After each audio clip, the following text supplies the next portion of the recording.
కార్తీక పౌర్ణమిని పురస్కరించుకుని కోనసీమ జిల్లాలోని శైవక్షేత్రాలు భక్తులతో కిటకిటలాడుతున్నాయి. పలివెల గ్రామంలో ప్రసిద్ధిగాంచిన ఉమా కుప్పేశ్వర స్వామివారి ఆలయంలో భక్తులు ప్రత్యేక పూజలు చేస్తున్నారు.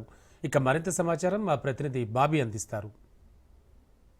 పురస్కరించుకుని జిల్లాలో శైవక్షేత్రాలు కిటకిటలాడుతున్నాయి. డాక్టర్ బిఆర్ అంబేద్కర్ కోనసీమ జిల్లా కొత్తపేట నియోజకవర్గం పలివెల గ్రామంలో ప్రసిద్ధిగాంచిన ఉమా కుప్పేశ్వర స్వామి ఆలయం విశిష్టత కార్తీక పౌర్ణమి రోజున ఇక్కడ స్వామివారి నిర్వహించే కార్యక్రమాల గురించి ఆలయ ప్రధాన అర్చకుని అడిగి తెలుసుకుందాం. చెప్పండి. కోనసీమ కాశీ క్షేత్రంగా పిలువబడేటటువంటి శ్రీ ఉమా కుప్పలింగేశ్వర స్వామి వారి దేవస్థానం శివ కుటుంబం ఏకపీఠం మీద ఉన్నటువంటి క్షేత్రం. ప్రపంచంలో ఎక్కడా లేని విధంగా స్వామివారి ఇక్కడ మనకి దర్శనమిస్తారు. అమ్మవారు స్వామివారిని అధివసించి ఉంటుంది. అందువల్ల కుమార గణనాథాంబాయ నమః అని లలితా సహస్రనామంలో చెప్పినటువంటి నామంలో చెప్పినటువంటి అమ్మవారిని ఇక్కడ మీరు దర్శించవచ్చు. ఓ పక్క అమ్మవారికి గణపతి సుబ్రహ్మణ్యేశ్వర స్వామితో పాటు అమ్మవారు ఈశ్వరుడి యొక్క అధిష్టానాన్ని అధివసించి ఉండి లలితా త్రిపుర సుందరి స్వరూపంలో దర్శనమిస్తూ ఉంటుంది.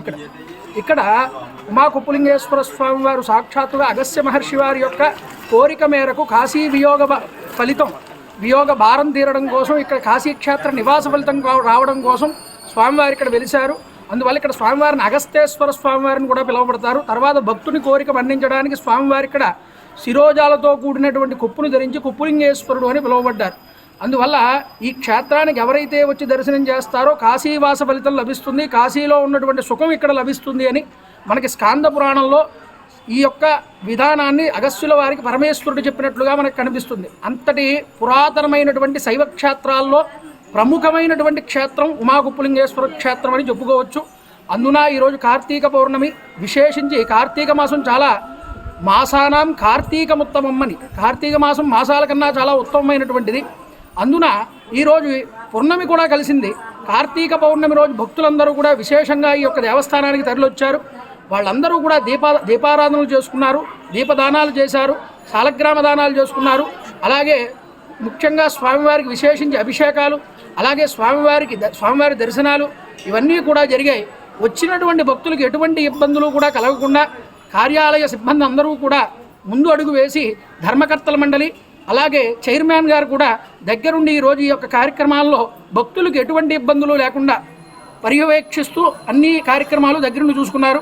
కార్యనిర్వహణాధికారు అందరూ కూడా ఈ కార్యక్రమంలో పాల్పంచుకుని ఈ యొక్క కార్యక్రమాన్ని కార్తీక పౌర్ణమిని ఈ యొక్క దేవస్థానంలో దిగ్విజయం చేసి ప్రజలందరికీ కూడా భక్తి పార్వస్యాన్ని పంచిపెట్టారు. ప్రస్తుతం కార్తీక మాసంలో స్వామివారి దర్శనం కోసం వచ్చే ఆలయానికి వచ్చే భక్తులకు ఎటువంటి ఏర్పాటు చేశారన్నది ఆలయ చైర్మన్ గారు అడిగి తెలుసుకుందాం. భక్తులకి కూడా నమస్కారం.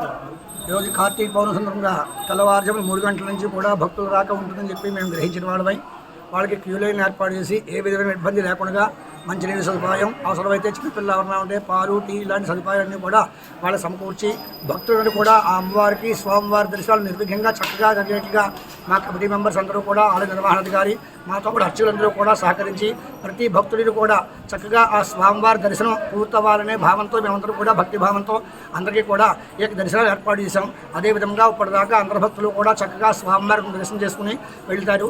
ఇంకా సాయంకాలం 9 గంటల దాకా కూడా ఈ కుప్పలింగేశ్వర స్వామి ఆలయంలో దీపారాధనలకి దర్శనానికి కూడా చాలామంది భక్తులు వస్తూ ఉంటారు. ఇంకాను వారందరికీ కూడా చక్కనటువంటి ఏర్పాట్లు చేసి అందరికీ కూడా భక్తి భావంతో ఆ స్వామివారి దర్శనం చక్కగా అయ్యేటట్లుగా మేము అన్ని ఏర్పాట్లు చేసుకున్నామని మేము చెప్పడానికి అనుభవిస్తున్నాం. కాబట్టి అందరూ కూడా స్వామివారి దర్శనం చక్కగా చేసుకుని మాకందరికీ సహకరించి ఈ యొక్క కార్యక్రమం ఈ కార్తీక పౌర్ణాన్ని దిగ్విజయంగా పూర్తి చేస్తారని భావిస్తూ నమస్కారం తీసుకుంటున్నాం. ఇది ఇక్కడ ఉన్న ఆలయానికి ఉన్న చరిత్ర. కెమెరామెన్ చైతన్యతో బాబీ, డాక్టర్ బిఆర్ అంబేద్కర్.